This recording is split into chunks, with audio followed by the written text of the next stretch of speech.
తాకట్లో ఉన్న మీ బంగారాన్ని విడిపించి ఆ రోజు ఆన్లైన్ రేటుకి కొంటాం. Sharma gold company.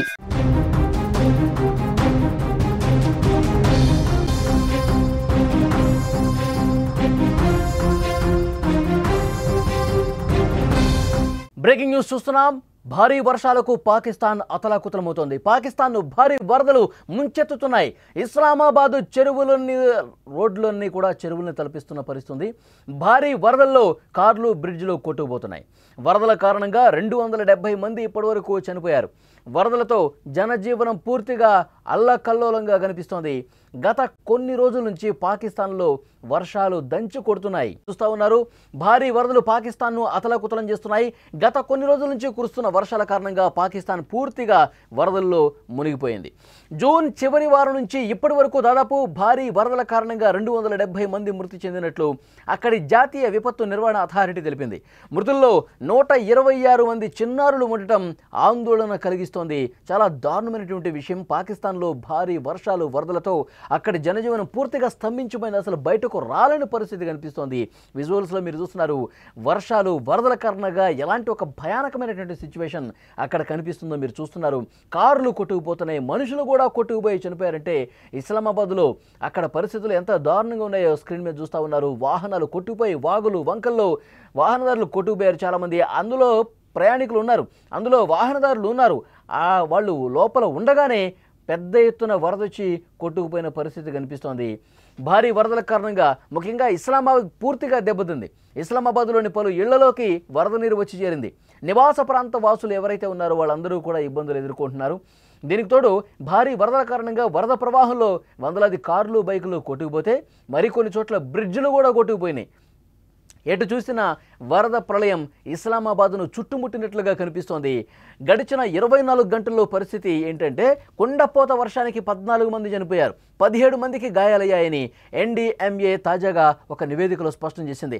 భారీ వర్షాలు వరదల కారణంగా వేల సంఖ్యలో ఇళ్లు ధ్వంసమయ్యాయి. వందల కొద్ది మూగజీవాలు ప్రాణాలు కోల్పోయినటువంటి పరిస్థితి ఉంది. పాకిస్తాన్లో వరదకు సంబంధించిన దృశ్యాలు మీరు స్క్రీన్ మీద చూస్తున్నారు. పెద్ద ఎత్తున వరద సంభవించింది. ఇస్లామాబాద్ కావచ్చు, రావల్పిండి కావచ్చు, గావల్మండి కావచ్చు, కటారియన్ ప్రాంతాలు కావచ్చు, పాకిస్తాన్లో ఉన్న ప్రధాన పట్టణాలన్నీ కూడా పూర్తిగా జల దిగ్బంధంలో చిక్కుకొని అపార్ట్మెంట్లోకి వాటర్ వచ్చేసి సగం వరకు ఇళ్లు మునిగిపోయినాయి. సెలార్స్లో కూడా వాటర్ వచ్చేసి పూర్తిగా వరద గుప్పెట్లో చిక్కుకున్నటువంటి పరిస్థితి కనిపిస్తోంది. వరద ప్రవాహంలో కార్లు ఏ విధంగా కొట్టుకుపోతున్నాయి, విద్యుత్ స్తంభాలు ఏ విధంగా కూలిపోయాయి, కార్లన్నీ కూడా వరద ప్రవాహంలో ఏ విధంగా కొట్టుకుపోతున్నాయో చాలా స్పష్టంగా విజువల్స్ని బట్టి మనకి అర్థమవుతుంది. అయితే పాకిస్తాన్లో ఇంత దారుణమైనటువంటి పరిస్థితులు ఉన్నా కానీ అక్కడి పాలకులు మాత్రం ఇంకా పూర్తి స్థాయిలో చర్యలు చేపట్టడంలో విఫలమవుతున్నారని చెప్పి విమర్శలు వస్తూ ఉన్నాయి. ఎందుకంటే ఇంత దారుణమైన పరిస్థితులు కనిపిస్తున్నాయి. లోతట్టు ప్రాంతాలు పూర్తిగా జలమయిపోయి ఇళ్లలోకి వాటర్ చేసినాయి. వాళ్ళకి తినడానికి తిండి కూడా లేని పరిస్థితులు ఉన్నాయి. పునరావాస కేంద్రాలు ఏర్పాటు చేసినా ఆ పునరావాస కేంద్రాల్లో వాళ్ళ బాగోగులు చూసే ప్రయత్నాలు కూడా సరిగా జరగనట్టుగా మనకి సమాచారం వస్తుంది. భారీ వరదలు పాకిస్తాన్ని ఏ విధంగా అతలాకుతలం చేసేస్తున్నాయి కూడా చాలా స్పష్టంగా మనకి స్క్రీన్ మీద కనిపిస్తోంది. ఒకవైపు బ్రిడ్జ్లు కొట్టుకుపోతున్నాయి, కార్లు కొట్టుకుపోతున్నాయి, బైకులు కొట్టుకుపోతున్నాయి, ఇళ్లలోకి భారీగా వరద నీరు వచ్చి చేరుతుంది.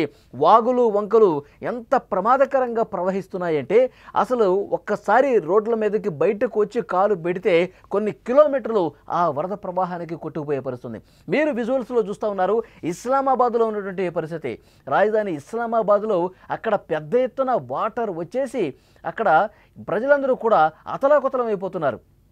ఈ వరద ఎందుకంటే గత కొన్ని రోజులుగా ఏదో 4 రోజులుగా వర్షం వచ్చింది, వరద వచ్చిందని కాదు. జూన్ 16వ తారీఖు మొదలైన వర్షం, ఈ వరద ఈ 1 నెల దాటిపోయింది. మొన్న 16కి నెల రోజులు దాటిపోయింది. ఇంకా అక్కడ వర్షాలు పడతా ఉన్నాయి, వరదలు వస్తూ ఉన్నాయి. ఇంకా ఎగువను కురుస్తున్నటువంటి వర్షాలు కూడా పూర్తిగా అక్కడ స్థానికంగా ఉన్నటువంటి నదులు ఉప్పొంగి ప్రవహించి స్థానిక ప్రజానికాన్ని అతలాకుతలం చేస్తున్నాయి.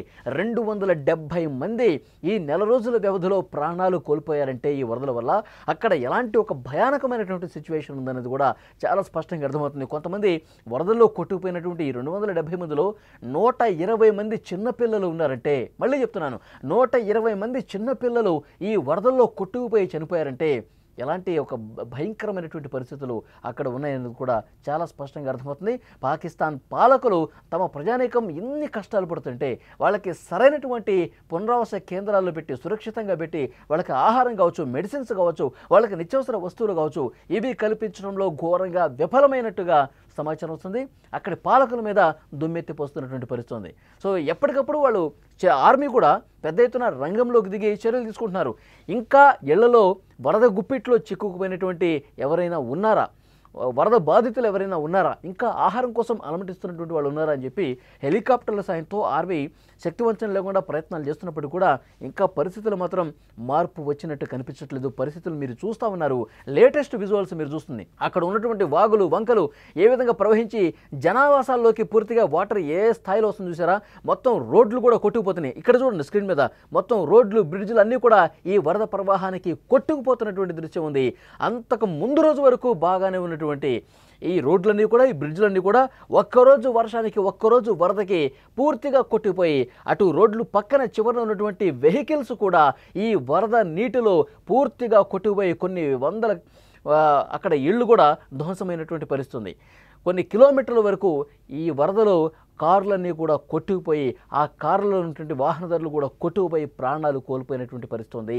వందలాది కార్లు ఇప్పటివరకు ఈ నెల రోజుల వ్యవధిలో వందలాది కార్లన్నీ కూడా ఈ వరదలో గుప్పిట్లో చిక్కుకొని వరదలో కొట్టుకుంటూ పోయి పూర్తిగా ధ్వంసమైపోయినటువంటి పరిస్థితి ఉంది. ఇస్లామాబాద్లో భారీ వరదలకు సంబంధించిన దృశ్యాలు మీరు చూస్తూ ఉన్నారు. గత కొన్ని రోజుల నుంచి కురుస్తున్నటువంటి ఈ వర్షాల వల్ల ఒక భయానకమైనటువంటి పరిస్థితులు పాకిస్తాన్లో కనిపిస్తున్నాయి. జూన్ చివరి వారం నుంచి ఇప్పటి వరకు చూసుకుంటే ఈ వరదల కారణంగా 270 మంది చనిపోయిన పరిస్థితి ఉందని చెప్పి అక్కడ అధికారికంగా ప్రకటన చేశారు. జాతీయ విపత్తు నిర్వహణ అథారిటీ అక్కడ చాలా స్పష్టంగా ప్రకటన చేసింది. ఇందులో చిన్నపిల్లలు కూడా ఉండటం అనేది మరింత ఆందోళన కలిగించే విషయంగా చాలా స్పష్టంగా కనిపిస్తుంది. అక్కడ పునరావాస కేంద్రాల్లో ఎవరైతే వరద బాధితులు ఉన్నారో వాళ్ళందరినీ అక్కడ జాయిన్ చేపిస్తున్నారు. ఇంకా ఈ వర్షాలు తగ్గుముఖం మాత్రం ఎక్కడ కనిపించట్లా. వర్షాలు తగ్గుతాయి, వరద ప్రవాహం తగ్గుతుందని చెప్పి ఎక్కడ హోప్ అయితే కనిపించట్లా. వర్షం పడతానే ఉంది, ఈ వరద ప్రవాహం కొనసాగుతూనే ఉంది. చాలా అంటే చాలా తీవ్రమైనటువంటి ఇబ్బందులు అక్కడ కనిపిస్తున్నాయి. 1 గంట వ్యవధిలోనే భారీగా ఈ వర్షం కురిసి కొన్ని మిల్లీమీటర్ల వర్షపాతం, గతంలో ఎప్పుడు చూడనటువంటి వర్షం అక్కడ కనిపిస్తోంది.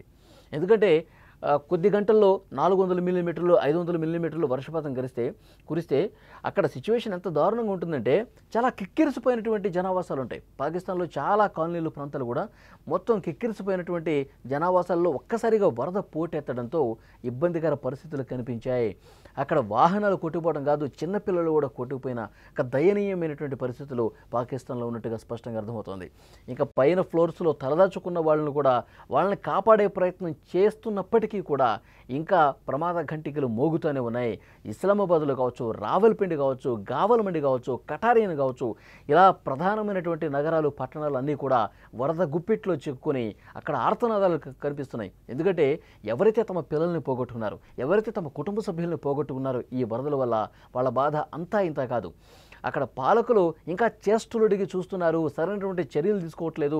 వరద ఇంత స్థాయిలో ఇంత భారీగా వస్తూ ఉంటే అక్కడ తీసుకోవాల్సినటువంటి చర్యలు ఎందుకు తీసుకోవటం లేదని కూడా ప్రశ్నిస్తున్నటువంటి పరిస్థితి. మరి ఈ వర్షాలు ఎప్పుడు తగ్గుతాయని చెప్పి దేవుణ్ణి ప్రార్థిస్తున్నటువంటి పరిస్థితి. ఎందుకంటే నెల రోజులుగా ఇదే తంతు కనిపిస్తుంది. సరైనటువంటి ఉపాధి మార్గాలు కనిపించట్లా. ఎందుకంటే ఈ వర్షాలు వరదలతో తమ పనులు తాము చేసుకోలేనటువంటి నిస్సహాయ పరిస్థితులు ఉన్నారు. ఇళ్ళు పూర్తిగా మునిగిపోయి కనిపిస్తూ ఉన్నారు. వాళ్ళకి ఆహారం సరిగా దొరకట్లేదు. పునరావాస కేంద్రాల్లో కూడా ఎంత ఇబ్బందికర పరిస్థితులు ఉన్నాయంటే పూర్తిగా అక్కడ ఆహారం అందించడానికి కూడా వాతావరణం సహకరించట్లేదు. ఎవరైతే వరద నీటిలో కొట్టుకుపోయారో, ఏ చెట్టు చర్మలతో పాటు వరద ప్రవాహంలో కొట్టుకుపోయినటువంటి ఆ వరద బాధితుల్ని కనుగొనే ప్రయత్నాలు కూడా ఇంకా, ఎందుకంటే చాలా మృతదేహాలు ఇంకా వెలుగు తీయాలి. వరద నీటిలో కొంత వందల మంది కొట్టుకుపోయినటువంటి నేపథ్యంలో వాళ్ళు గల్లంతయ్యి వాళ్ళ సమాచారం తెలుసుకోవడం కోసం కొన్ని ఇబ్బందికర పరిస్థితులు ఏర్పడుతున్నాయి. వాళ్ళు అసలు ఎటు కొట్టుకుపోయారు, కొన్ని వందల కిలోమీటర్ల వరకు ఆ వరద నీటిలో కొట్టుకుపోయారు, ఆ వరద ప్రవాహానికి కొట్టుకుపోయారు. సో వాళ్ళని కనిపెట్టడం, కనీసం మృతదేహమైనా అప్పగించండి మాకు అని చెప్పి వాళ్ళు కన్నీళ్లు పెట్టుకుంటున్నారు కొంతమంది. సో ఇస్లామాబాద్లో అక్కడ స్థానిక పరిస్థితులు మీరు చూస్తూ ఉన్నారు. మీరు ఆ విజువల్ చూస్తుంటేనే అర్థమవుతుంది పాకిస్తాన్లో ఎలాంటి ఒక భయానకమైనటువంటి పరిస్థితులు ఉన్నాయి అన్నది.